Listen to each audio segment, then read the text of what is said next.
नमस्कार, इस नए एक्सप्लेनर में स्वागत है। आज हम सड़कों पर दिखने वाली भिक्षावृत्ति यानी बेगिंग के पीछे छुपी एक ऐसी हकीकत का खुलासा करने वाले हैं जो चौंका देने वाली है और पूरी तरह से ऑर्गेनाइज्ड है। रिलायबल डेटा और कुछ बेहद डरावने केस स्टडीज के जरिए हम इन सड़कों के पीछे चल रहे इस अंधेरे सच और क्रूर नेटवर्क को समझेंगे। तो चलिए शुरू करते हैं। सबसे पहले एक बहुत बड़े नंबर पर ध्यान देते हैं, 1.5 ट्रिलियन रुपए यानी 1.5 लाख करोड़ रुपए। सुनकर यकीन नहीं होता ना? ये कोई छोटी मोटी रकम नहीं है। ये इस देश में कमजोर और बेबस लोगों का शोषण करने वाले एक बेहद शातिर क्रिमिनल नेटवर्क की एस्टिमेटेड फाइनेंशियल वैल्यू है। एक ऐसी इंडस्ट्री जहां मासूमों की मजबूरी का सीधा व्यापार होता है। Section 1, the story of Suresh, a system of brutality. इस इंडस्ट्री के असल स्केल को समझने के लिए पहले 2022 की एक ऐसी दर्दनाक और क्रूर इंसानी कहानी को जान लेना जरूरी है जो किसी की भी रूह कपा दे। ये केस ह्यूमन ट्रैफिकिंग की बेहद क्रूर सच्चाई को बिल्कुल सामने लाकर रख देता है। सुरेश एक मजदूर था जो 2022 में काम की तलाश में कानपुर आया, लेकिन सिर्फ कुछ ही दिनों बाद उसे किडनैप कर लिया गया। उसकी आंखों में केमिकल डालकर उसे अंधा किया गया और उसके शरीर को बुरी तरह म्यूटिलेट किया गया। सोचिए, कुछ हफ्तों बाद ही उसे एक गैंग को 70,000 रुपए में बेच दिया गया। उसे जिंदा रखने के लिए दिन में सिर्फ 2 रोटियां दी जाती थीं और उसके मांगे हुए सारे पैसे ये सिंडिकेट छीन लेता था। महीनों बाद जब भयानक इन्फेक्शन से उसका शरीर पूरी तरह टूट गया और वो उनके किसी काम का नहीं रहा, तब उसे बस कचरे की तरफ फेंक दिया गया। Section 2, inside the beggar mafia, the scale and operations.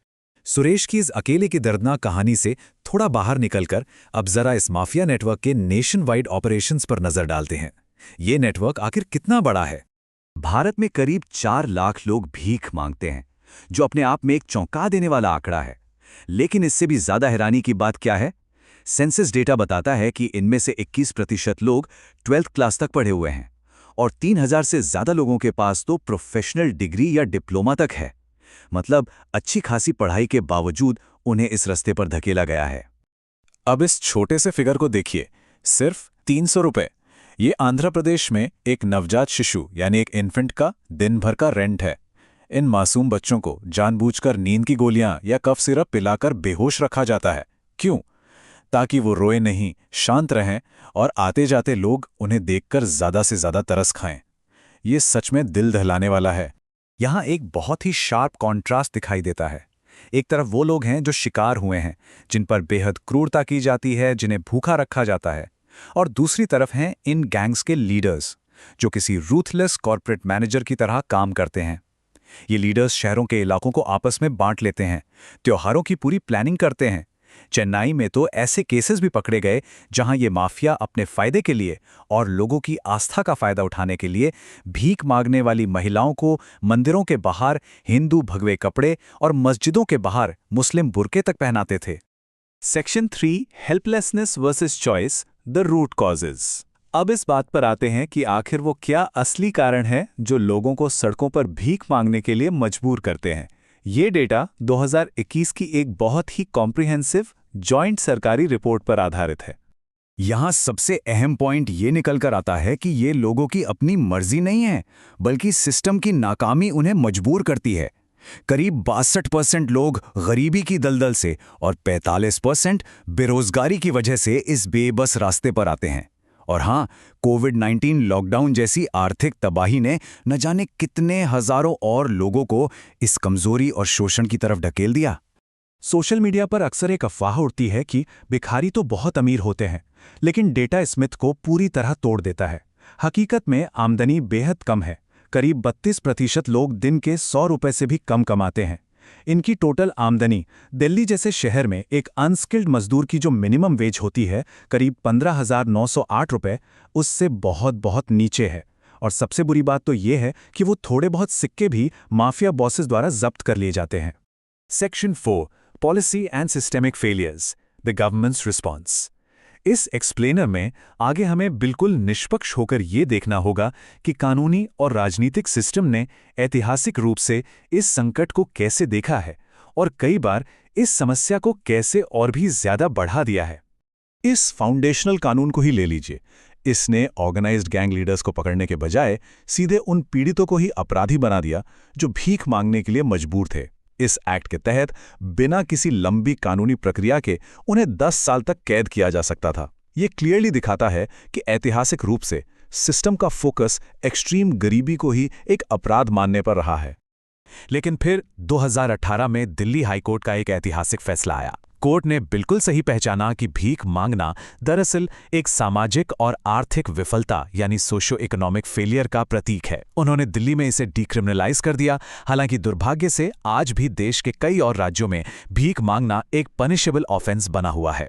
इसके अलावा एक और बड़ा इशू है, पॉलिसीज और प्रशासन का ध्यान अक्सर समस्या को जड़ से सुलझाने के बजाय उसे छिपाने पर ज्यादा होता है। जब भी 2023 G20 समिट या 2010 कॉमनवेल्थ गेम्स जैसे बड़े इंटरनेशनल इवेंट्स होते हैं, तो शहर की इमेज बनाए रखने के लिए भिखारियों को चुपचाप शेल्टर होम्स में डाल दिया जाता है या उनके आगे पर्दे लगा दिए जाते हैं। वहीं दूसरी तरफ दिल्ली के लामपुर विलेज जैसे स्पेशली बनाए गए रिहेबिलिटेशन सेंटर्स पूरी तरह खाली पड़े रहते हैं, जबकि वहां हजारों लोगों को आश्रय देने की जगह मौजूद है। और अभी हाल ही के कुछ कदमों को देखिए। शहरों को बेगर फ्री बनाने की कोशिश में इंदौर में जनवरी 2025 में एक नागरिक पर इसलिए एफआईआर दर्ज कर दी गई क्योंकि उसने एक पब्लिक जगह पर महिला को भीख दी थी। बिना कोई ठोस रोजगार दिए इस तरह से डायरेक्ट पैसा देने पर प्रतिबंध लगाने से अब एक तीव्र और ऑब्जेक्टिव बहस शुरू हो गई है। क्या सच में इस तरीके से समस्या खत्म होगी? Section 5 real solutions and actions breaking the cycle. इस पूरे डेटा और हकीकत को समझने के बाद सबसे बड़ा सवाल ये उठता है कि आखिर इस 1.5 लाख करोड़ रुपए के माफिया नेटवर्क को तोड़ने के लिए किन प्रैक्टिकल और एक्शनेबल कदमों की जरूरत है। सिस्टमिक लेवल पर देखा जाए तो सबसे पहले सरकार को अपना फोकस शिफ्ट करना होगा। पीड़ितों को सजा देने की बजाय उन्हें बचाने पर ध्यान देना होगा। असली कानूनी कार्रवाई उन ट्रैफिकर्स और गैंग लीडर्स पर होनी चाहिए। देश भर में भीख मांगने को अपराध की श्रेणी से हटाना जरूरी है। बच्चों के लिए डेडिकेटेड केयर और ट्रेनिंग इंस्टीट्यूशंस बनाने होंगे और टेक्नोलॉजी का सही इस्तेमाल करके इन रिहैबिलिटेशन प्रोग्राम्स की स्ट्रिक्ट मॉनिटरिंग करनी होगी ताकि असर सच में जमीन पर दिखे। अब एक ऐसी बात जो हम सभी के लिए बहुत जरूरी है, इंडिविजुअल लेवल पर क्या किया जा सकता है। देखिए, जब भी ऐसी स्थिति दिखे तो अपने पहले इंस्टिंक्ट को रोकना होगा। सीधे कैश नहीं देना चाहिए क्योंकि वो पैसा घूम फिरकर इन्हीं सिंडिकेट्स और माफिया को फंड करता है। उसकी जगह डायरेक्ट मदद की जा सकती है, जैसे खाना, कपड़े या दवाई देना। टीच फॉर इंडिया जैसे वेरीफाइड ग्राउंड पर काम करने वाले एजुकेशनल एनजीओज को सपोर्ट किया जा सकता है। और सबसे इंपॉर्टेंट, अगर किसी पब्लिक प्लेस पर नशा किए हुए बच्चे दिखे या ऑर्गेनाइज्ड गैंग के कोई साइंस नजर आए तो तुरंत पुलिस को रिपोर्ट करना चाहिए।